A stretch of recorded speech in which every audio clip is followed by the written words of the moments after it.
Malaysia is looking at micropreneurs or small-scale businesses with little to no employees or few to no employees to combat rising unemployment. The government hopes the introduction of micropreneur programs will narrow what is seen as a widening income gap across different states. Prime Minister Anwar Ibrahim, in his first National Day address, has promised to improve incomes and uplift wages. Melissa Goh tells us more from Kuala Lumpur.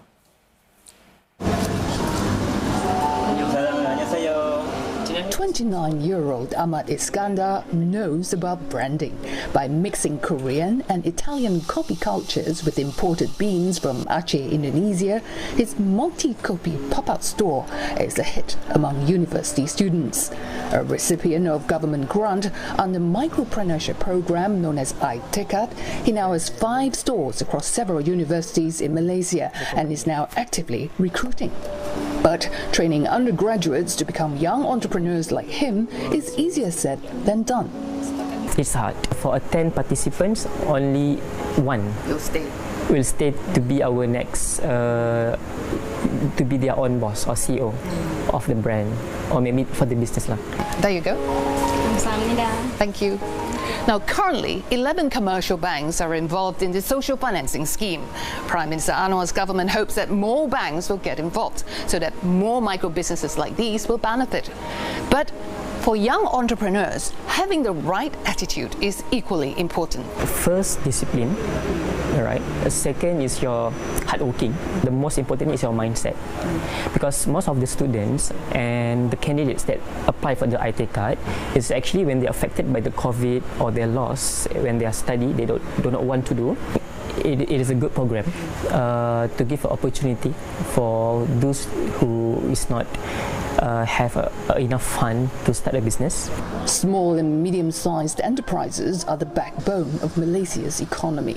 The more than 1 million SMEs in the country comprise more than 97% of nation's businesses and delivering 38% of GDP, almost 80% of which are micro-enterprises. Now, despite the government's rollout of numerous programs and initiatives, many still find it difficult to get help. For those students, just graduates, because it's quite difficult to find job, you maybe have a special program for them.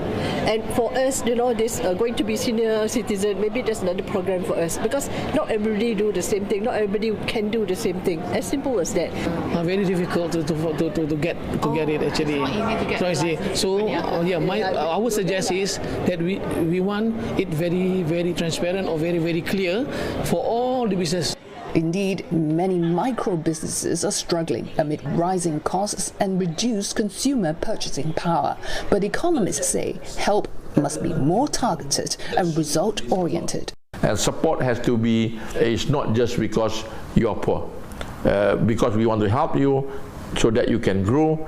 It's not about just to announce that millions of people are getting it, but graduations of people who will say that I can move on without the government support. He's more concerned about the widening income and growth disparities among the different states in Malaysia. My concern is that when it comes to that particular day, when you made the announcement Malaysia is a high-income nation, probably half of the nation will feel that, what high income are we talking about? Half the workers in Malaysia earn less than $500 a month, and the government has promised to raise workers' income and address wage growth in a new industrial master plan. It wants to reduce the country's dependence on low-skilled foreign labour, which contributes to the overall low wage levels.